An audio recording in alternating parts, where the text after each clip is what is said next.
Cheguei, pareia! Eu me chamo Márcio Silva e você está assistindo o programa Cena 2. E hoje vamos entrevistar o ator, produtor e diretor de teatro Janilson Puran.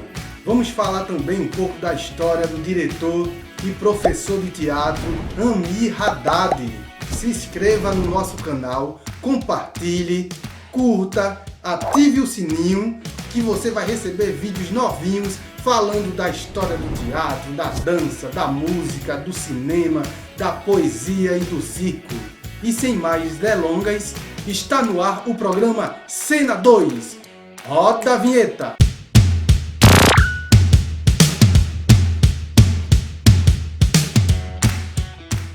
Quero agradecer aqui ao ator, produtor e diretor de teatro Janilson Puran por compartilhar um pouco da sua vida, da sua trajetória no mundo dessa arte tão empolgante que é o teatro. Puran, eu sei que você gosta de estar na rua, de fazer arte na rua, de receber a energia do público. Fale para mim, o que representa Amir Haddad para o teatro no Brasil? O Amir Haddad, ele é um cavaleiro andante, ele é sinônimo de pioneirismo, ele é quixotesco, é um cara que está se preocupando o tempo todo com o social. Inclusive ele tem um grupo dele lá, o Tá Na Rua, que já tem 40 anos de história e a luta não para, né? Enquanto a gente tiver desigualdades sociais, onde as coisas não funcionam no país, a gente tem que ir para a rua mesmo, mostrar às pessoas que é possível fazer uma outra realidade.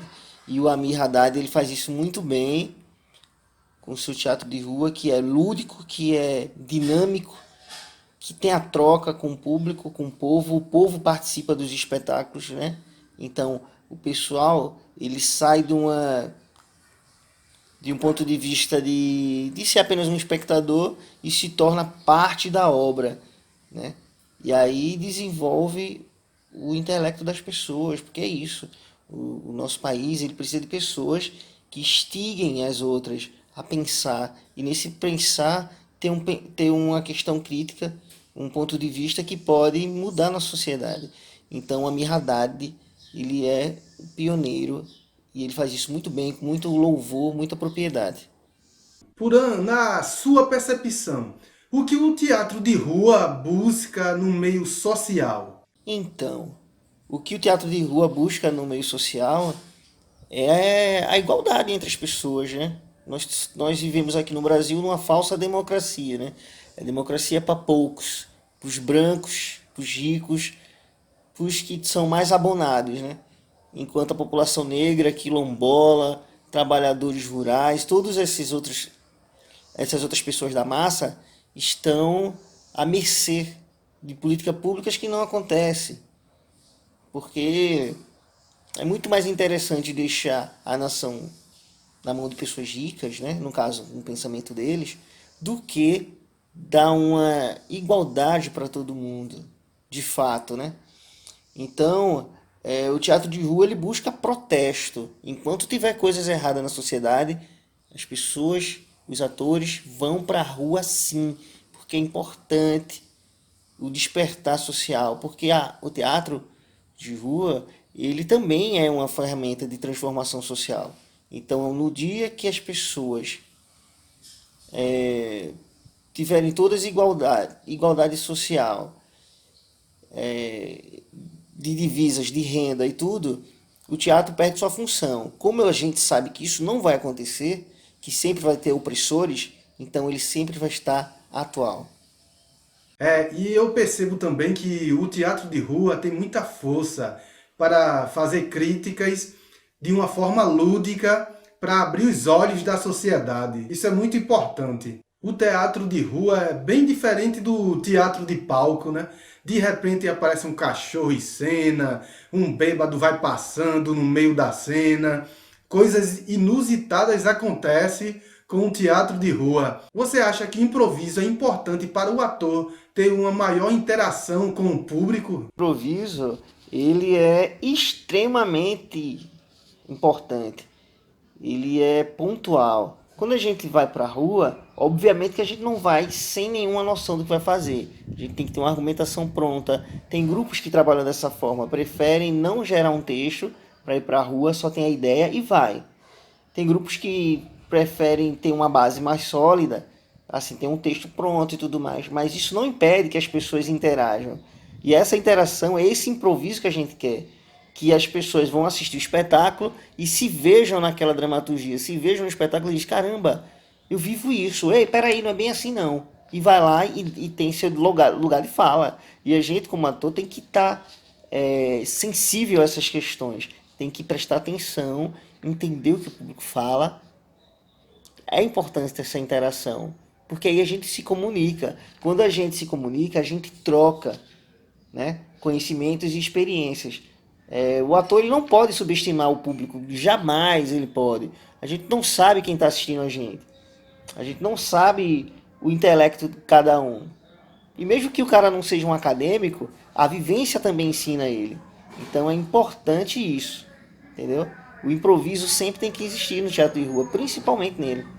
Na sua história, na sua carreira artística, qual a emoção que você tem de estar frente a frente com o público, sem ter aquela quarta parede que muitas vezes tem no teatro de palco? Então, a importância de estar, no caso aqui, em frente a frente com o povo na rua é fantástico, porque a emoção é imediata, né? É instantânea.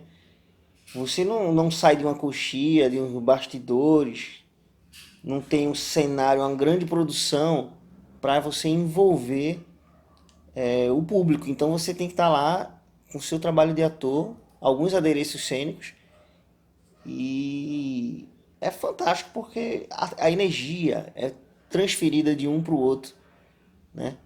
Quando o público olha para a gente, frente a frente, olho a olho, e você recebe aquela energia do público, é maravilhoso. Não tem, é um mix de emoções, não tem como sentir uma única emoção. Você fica alegre, você fica feliz, você se sente potente, porque você está comunicando, né? O artista, ele é um comunicador.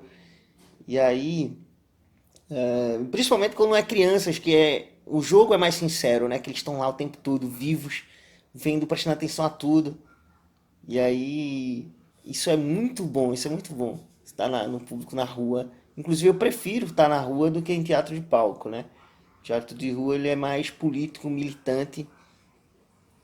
E essas questões energéticas são maravilhosas. Você só tem a ganhar como ser humano.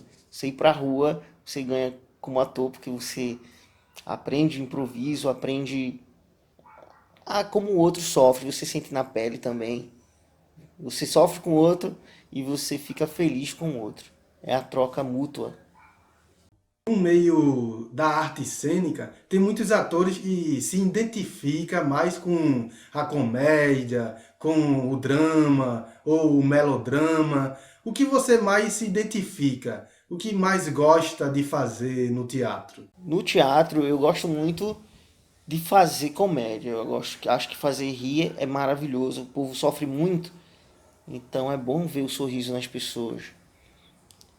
Mas o drama é tão essencial quanto. Eu acho que acredito que as coisas tão dramáticas, chega a ser tão dramática, né? A vida, a questão social das pessoas, que se torna cômico, engraçado, porque é algo que parece ser surreal, fora da realidade. Por isso que vira gracioso, porque o que a gente deveria fazer, como todo mundo sabe, a sociedade deveria ser igualitária. Então, isso seria o comum. Mas como não é, há a desordem, então é um drama. E disso tanto acontecer, vira banal e aí se torna comédia. Mas a gente não tem que aceitar isso, né? Então, se for drama ou se for comédia, eu acho que dá para fazer o espetáculo muito bem.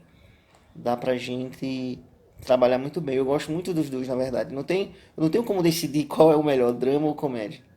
Por o que essa arte tão magnífica, que faz a pessoa rir e ao mesmo tempo chorar, o que ela proporcionou para a sua vida? O que o teatro me proporcionou é o seguinte. Primeiro, me me transformou num ser humano melhor. A partir do momento que eu conheci a arte, eu comecei a ler mais, eu comecei a estudar mais. Eu também gostava de outras artes, eu gosto de desenhar, eu ilustro também, mas a arte ela me conseguiu me dar uma visão de mundo. Eu consegui ter um olhar mais sensível às pessoas. Eu entendo, só de ver uma pessoa eu já sei mais ou menos como ela é. E não é um preconceito, conceituar a pessoa antes. É porque eu sinto a energia, eu consigo ser sensível a essas questões. E quando abre a boca para falar comigo, então geralmente é muito amigável, geralmente é muito amigável. Então ele me proporcionou isso, me proporcionou ser um ser humano melhor e veio salvando minha vida desde então, porque eu já saí de enrascada por causa da arte e por causa do diálogo, né? Então, e também salva a vida das outras pessoas, né?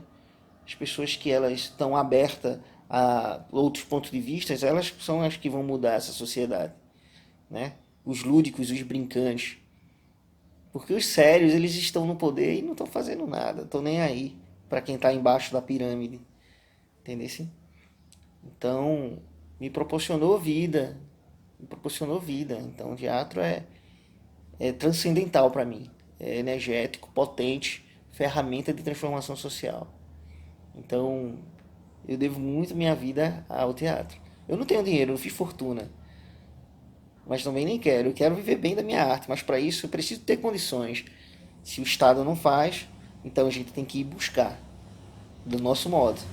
Agradeço muito por você participar do nosso programa. Agora fala um pouco aí das suas redes sociais, para quem quiser entrar em contato e saber mais sobre a sua história, a sua carreira no mundo artístico.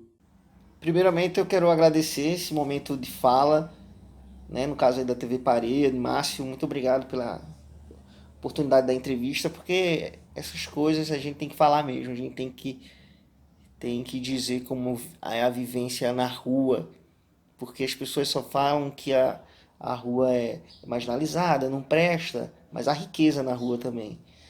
Então, minhas redes sociais eu vou deixar aqui para vocês, que vocês podem me achar pelo Facebook, Janilson Puran, ou pelo Instagram, @Janilson Puran, ou pelo blog que eu gosto de escrever umas críticas sociais, ilustrações, poesias.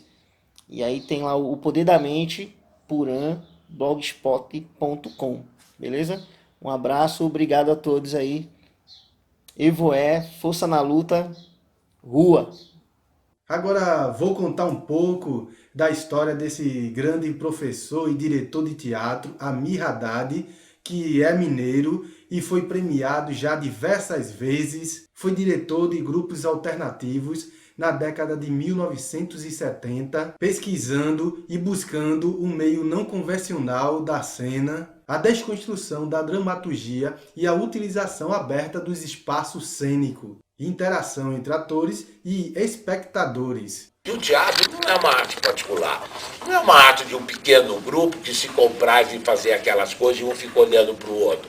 Não, é uma manifestação popular, coletiva, da sua natureza, ele é isso. E, sendo isso da sua natureza, ele é isso, também existe um movimento internacional, no mundo inteiro, de recuperar para o teatro essa sua natureza de arte pública. Essa linha de trabalho é a base de sua ação como diretor e fundador do Grupo Tá na Rua, que foi criado em 1980. Deu aula na Escola de Teatro de Belém e foi para o Rio de Janeiro em 1965, onde continuou a lecionar e a encenar os seus trabalhos. Amir quer recuperar o sentido de festa do teatro, a dramaticidade das festas populares. Busca transformar o teatro num espaço de questionamento para o ator, como indivíduo do seu lugar no mundo e da dramaturgia. Ele é, com certeza, considerado um dos maiores encenadores do Brasil e reconhecido internacionalmente. Ele rompeu a quarta parede para abrir um caminho em direção a um teatro vivo e transformador para quem o vive e o faz. Então a pessoa fica achando, não tem teatro, eu não posso fazer teatro.